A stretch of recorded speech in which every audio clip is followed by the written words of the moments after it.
Dear friends, welcome to Education Heaven. मैं assistant professor Anant Prakash आपके अपने यूट्यूब चैनल शिक्षा स्वर्ग में आपका स्वागत करता हूं। फ्रेंड्स, आज का सुविचार है, जब हम दूसरों को जो हम दूसरों को देंगे वही लौट कर आएगा, चाहे वो इज्जत हो, सम्मान हो या फिर धोखा। फ्रेंड्स, आपने सुना होगा, give respect and then take respect. पहले इज्जत दीजिए फिर इज्जत लीजिए, यानी कि आप किसी को सम्मान देंगे तभी आपको सम्मान मिलेगा। तो जो आप करेंगे वही आपको रिटर्न वापस आएगा, जैसा करेंगे वैसा ही आएगा। तो अच्छे कीजिए, अच्छे बर्ताव कीजिए, लोगों से अच्छे बिहेव कीजिए, डिफरेंटली आपको भी लोग अच्छे से व्यवहार करेंगे, आपको भी रिस्पेक्ट देंगे। तो फ्रेंड्स, यदि आपको मेरा वीडियो अच्छा लगता है, हेल्पफुल लगता है, तो आप मेरे चैनल को सब्सक्राइब करें, वो बेल आइकन दबा दें ताकि आने वाले वीडियो की नोटिफिकेशन पहले आपको मिल सके। फ्रेंड्स, कमेंट जरूर करें, क्योंकि आप कमेंट करते हैं तो हमें मोटिवेशन मिलता है और मैं आपको आपके उपयोगी के लिए वीडियो बनाते रहता हूं। तो आज की इस वीडियो में मैं आपको बिहार बोर्ड मैट्रिक परीक्षा, जी हाँ, बिहार बोर्ड मैट्रिक परीक्षा का रसायन शास्त्र यानी कि केमिस्ट्री का मोस्ट प्रीवियस सब्जेक्टिव प्रश्न को देखेंगे। चैप्टर का नाम है आपका रासायनिक अभिक्रिया एवं समीकरण, जो कि आपका पहला पार्ट है। इस चैप्टर में जितने भी इंपॉर्टेंट प्रश्न बनते थे वो मैंने आपका लघु व दीर्घ उत्तरीय प्रश्न लिया है। तो चलिए शुरू करते हैं आज का सेशन।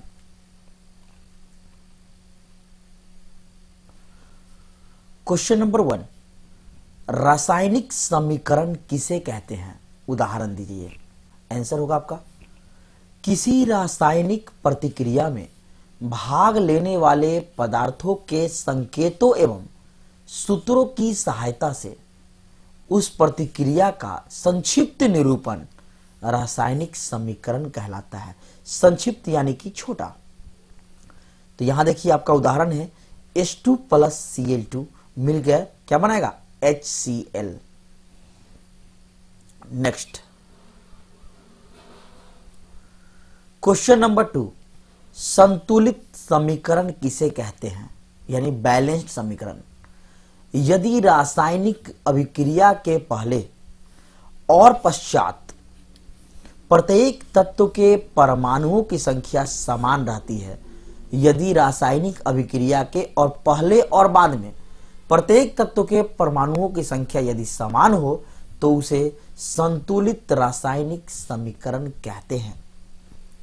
नेक्स्ट प्रश्न, क्वेश्चन नंबर 3, संयोजन अभिक्रिया से आप क्या समझते हैं? आंसर होगा, जिस प्रतिक्रिया में दो या दो से अधिक तत्व या यौगिक आपस में संयोग करके एक नए यौगिक का निर्माण करते हैं। फिर से समझिए, दो या दो से अधिक तत्व या यौगिक, जैसे यहां देखिए कार्बन और ऑक्सीजन दो मिला तो उससे एक नया पदार्थों का निर्माण करता है, नया यौगिकों का निर्माण करता है। तो यहां निर्माण करके बनाया CO2 यानी कि कार्बन डाइऑक्साइड, जिनका गुण मूल पदार्थों के गुण से भिन्न होता है। अब इन दोनों से भिन्न है इसका गुण, तो उसे हम संयोजन अभिक्रिया कहते हैं। यानी दो या दो से अधिक तत्व यौगिक आपस में संयोग करके मिलके नए यौगिक बनाते हैं, तो उसको बोलते हैं संयोजन। संयोजन यानी कि जुड़ना। तो यहां देखिए, दो के जोड़ दिए। अब इसी का अपोजिट आपका वियोजन होता है, जो टूटने से बनता है। तो चलिए नेक्स्ट प्रश्न देखते हैं, और यह आपका वियोजन, जिसे हम अपघटन भी कहते हैं। तो क्वेश्चन नंबर 4, वियोजन यानी अपघटन अभिक्रिया किसे कहते हैं? तो वह प्रतिक्रिया जिसमें किसी यौगिक के बड़े अणु के टूटने से दो या दो से अधिक सरल यौगिक बनते हैं। अब देखिए, बड़े अणु टूटने से बनते हैं। कौन? बड़े अणु। वहां जुटा था और यहां टूटा है, तो वियोजन यानी कि टूटना। तो यहां देखिए, CaCO3 अगर टूटा तो क्या बना आपका? CaO plus CO2,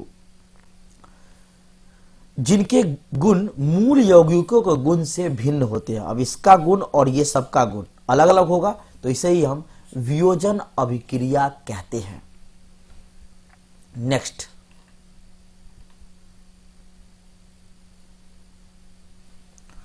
question number 5, उदाहरण सहित अवक्षेपण अभिक्रिया का वर्णन करें।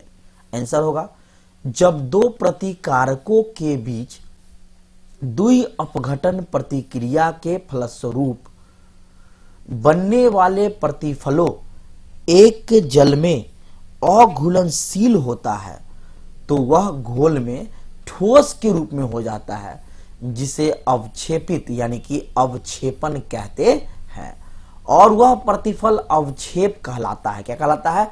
अवक्षेप कहलाता है। उदाहरण के लिए, कॉपर क्लोराइड के घोल में लेड का महीन चूर्ण डालने पर लेड क्लोराइड बनता है तथा हल्के लाल रंग का कॉपर अवक्षेपित हो जाता है। नेक्स्ट प्रश्न,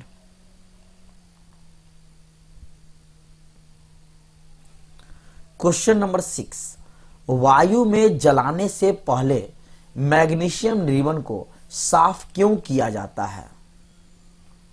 तो आंसर होगा आपका, यदि मैग्नीशियम रिबन को नम वायु के संपर्क में रहता है, यदि मैग्नीशियम रिबन नम वायु के संपर्क में रहता है तो उस पर सफेद रंग की मैग्नीशियम ऑक्साइड की परत जम जाती है। क्या होती है? जम जाती है। यह परत मैग्नीशियम के जलने में अवरोध पैदा करती है, इसलिए मैग्नीशियम रिबन को पहले साफ किया जाता है। नेक्स्ट, क्वेश्चन नंबर 7, श्वसन को ऊष्माक्षेपी अभिक्रिया क्यों कहते हैं? आंसर, जीवित रहने के लिए हमें ऊर्जा की आवश्यकता होती है। यह ऊर्जा हमें भोजन से मिलती है। पाचन क्रिया के दौरान खाद्य पदार्थ छोटे छोटे टुकड़ों में टूट जाता है,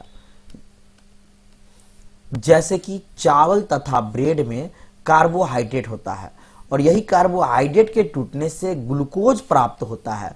ग्लूकोज शरीर के कोशिकाओं में मौजूद ऑक्सीजन से मिलकर हमें ऊर्जा प्रदान करता है। नेक्स्ट, क्वेश्चन नंबर 8, लोहे की वस्तुओं को हम पेंट क्यों करते हैं?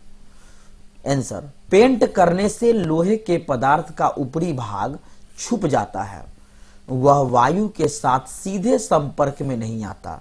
लोहा जो है पेंट यदि कर दिया जाए तो उस पर वायु का भाग छुप जाता है और वह वायु के साथ सीधा संपर्क में नहीं आता, क्योंकि ऊपर जो पेंट कर दिए तो वो तो छिप गया ना, तो उसमें जंग नहीं लगता है। इसलिए पेंट करने से हम लोहे के उस पदार्थ को जंग लगने से बचा सकते हैं। नेक्स्ट, क्वेश्चन नंबर 9, विस्थापन एवं उभय विस्थापन अभिक्रिया में अंतर लिखें। आंसर क्या होगा आपका?